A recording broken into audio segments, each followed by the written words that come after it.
Gabon, country lying on the west coast of Africa, astride the equator. A former French colony, Gabon retains strong ties to France and to the French language and culture. The capital is Libreville. Gabon is bordered by Equatorial Guinea and Cameroon to the north, the Republic of the Congo to the east and south, and the Atlantic Ocean to the west. The islands of São Tomé and Príncipe are situated off the coast. The narrow coastal plain, often no more than 20 miles 32 kilometers wide in the south, is formed of sandstone and alluvium. Northward, it broadens to a width of 100 miles 160 kilometers with outcrops of chalk, limestone, and Cretaceous sandstone. The Atlantic's northward flowing Benguela current softens Gabon's southern coastline by creating sandbars but loses its effectiveness north of the country's most westerly point, Cape Lopez, where the contour of the coast becomes more jagged. Inland, the relief is characterized by a series of granite plateaus, extending generally northwest to southeast and rising to elevations of 1,000 to 2,000 feet 300 to 600 meters. Farther to the west and north, the Crystal Mountains have been dissected by the river system from the western plateau escarpment into a distinct upland area.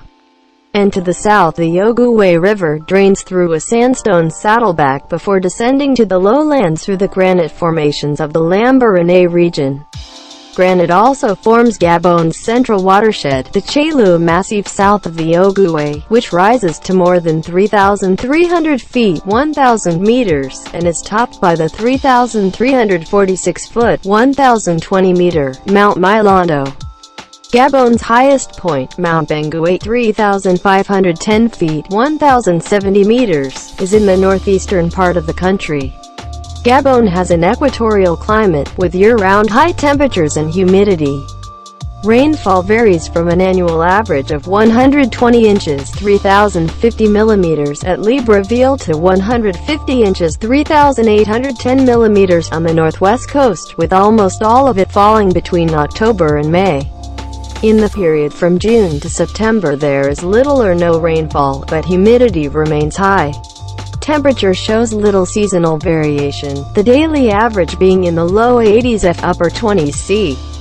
About 3/4 of the country is covered by a dense equatorial rainforest containing more than 3,000 species of vegetation, including the okame, a hardwood tree that forms the backbone of Gabon's timber industry.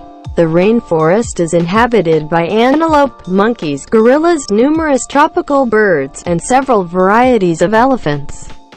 Gabon has several national parks, including Lopé National Park, originally Lopé-Okonda Wildlife Reserve, founded in 1946, in the center of the country.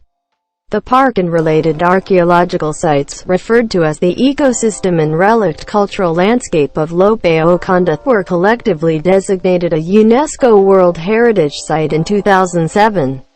Except for a few thousand pygmies, Gabon's 40 or so people speak Bantu languages that are classified into 10 linguistic groups.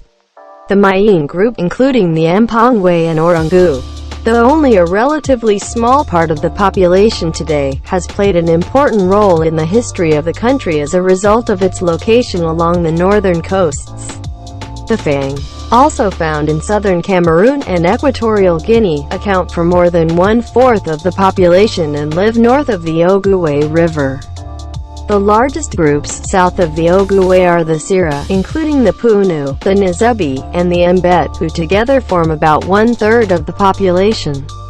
Less numerous peoples include the Benga and Seke in the far northwest, the Kota and Teke in the east, and the Vili along the far southern coast. Many of the Bantu languages do not have written forms. During the 19th century, Christian missionaries transliterated several of them into the Latin alphabet and prepared Bible translations and catechisms for their followers. But the French policy of limiting the use of indigenous languages solely to religious instruction inhibited the growth of other types of literature. Because of the extensive efforts to teach French, nearly all adult Gabonese can speak the language, and almost 3/4 can read it. A large majority of Gabon's population is Christian, of which Roman Catholics account for more than 2/5. Though Gabonese serve as Catholic bishops, they rely heavily on foreign clergy, particularly the French Holy Ghost Fathers. The largest Protestant body, the Evangelical Church of Gabon, has Gabonese pastors in its parishes throughout the north. Other Christian churches include the Christian Alliance Church, generally found in the southwest and in coastal cities, and the Evangelical Pentecostal Church Assembly of God, an Adventist church, both found in the estuary and far northern regions. A small segment of the country's population is Muslim. Gabon, quốc gia nằm ở bờ biển phía tây của châu Phi, đi qua xích đạo từng là thuộc địa của Pháp. Gabon vẫn giữ mối quan hệ chặt chẽ với Pháp cũng như ngôn ngữ và văn hóa Pháp, thủ đô là Libreville. Gabon giáp với Guinea xích đạo và Cameroon về phía bắc, Cộng hòa Congo về phía đông và nam, và Đại Tây Dương ở phía tây. Các đảo Sao Tome và Principe nằm ngoài khơi. Các hẹp ven biển Đồng Bằng thường không quá 20 dặm 32 km rộng ở phía nam được hình thành sa thạch và đất phù sa, phía bắc nó mở ra rộng tới 100 dặm 160 km với mỏm phấn, đá vôi và sa thạch kỳ phấn trắng. Dòng chảy Benguela của Đại Tây Dương chảy về phía bắc làm mềm đường bờ biển phía nam của Gabon bằng cách tạo ra các bãi cát nhưng mất hiệu quả về phía bắc của điểm phía tây nhất của đất nước. Cape Lopez, nơi đường viền của bờ biển trở nên lởm chởm hơn, trong đất liền, bức phù điêu được đặc trưng bởi một loạt cao nguyên đá granite kéo dài từ Tây Bắc đến Đông Nam và tăng lên độ cao từ 1.000 đến 2.000 feet 300 đến 600 mét, xa hơn về phía Tây và phía Bắc. Dãy núi Cristo đã bị chia cắt bởi hệ thống sông từ vách đá cao nguyên phía Tây thành một khu vực cao nguyên riêng biệt. Và về phía nam sông Ogowawe trải qua một lưng sa thạch trước khi đổ xuống vùng đất thấp qua các thành tạo đá granite của vùng Lambaréné. Đá granite cũng tạo nên lưu vực trung tâm của Gabon. Khối núi Chailu ở phía nam Ogowawe cao tới hơn 3.300 feet 1.000 mét và được đỉnh là núi Milondo cao 3.346 foot 1.020 mét. Đỉnh cao nhất của Gabon, núi Bengawe 3.510 feet 1.070 mét. Nằm ở phần đông bắc của đất nước, Gabon có khí hậu cận xích đạo với nhiệt độ và độ ẩm cao quanh năm. Lượng mưa thay đổi từ mức trung bình hàng năm là 120 inch 3.050 mm tại Libreville đến 150 inch 3.810 mm ở bờ biển phía Tây Bắc, với hầu hết lượng mưa rơi vào giữa tháng 10 và tháng 5. Trong khoảng thời gian từ tháng 6 đến tháng 9, lượng mưa ít hoặc không có nhưng độ ẩm vẫn cao, nhiệt độ cho thấy ít sự thay đổi theo mùa, trung bình hàng ngày là ở mức thấp 80 F trên 20 C. Khoảng 3/4 diện tích đất nước được bao phủ bởi một khu rừng nhiệt đới xích đạo dày đặc chứa hơn 3.000 loài thực vật bao gồm okume, một loại cây gỗ cứng tạo thành xương sống của ngành công nghiệp gỗ của Gabon. Khu rừng nhiệt đới là nơi sinh sống của linh dương, khỉ đột, nhiều loài chim nhiệt đới và một số giống voi. Gabon có một số công viên quốc gia, bao gồm vườn quốc gia Lope, ban đầu là khu bảo tồn động vật hoang dã Lope-Okanda, được thành lập vào năm 1946, ở trung tâm của đất nước. Công viên và các địa điểm khảo cổ liên quan, được gọi là hệ sinh thái và cảnh quan văn hóa di tích của Lope-Okanda, được UNESCO công nhận là di sản thế giới vào năm 2007. Ngoại trừ vài nghìn người Pygmy, khoảng 40 dân tộc ở Gabon nói các ngôn ngữ Bantu được xếp vào 10 nhóm ngôn ngữ, nhóm Mayin, bao gồm cả Maungua và Oromo. Mặc dù chỉ chiếm một phần tương đối nhỏ dân số ngày nay, nhưng đã đóng một vai trò quan trọng trong lịch sử của đất nước do vị trí của họ dọc theo các bờ biển phía Bắc Phang.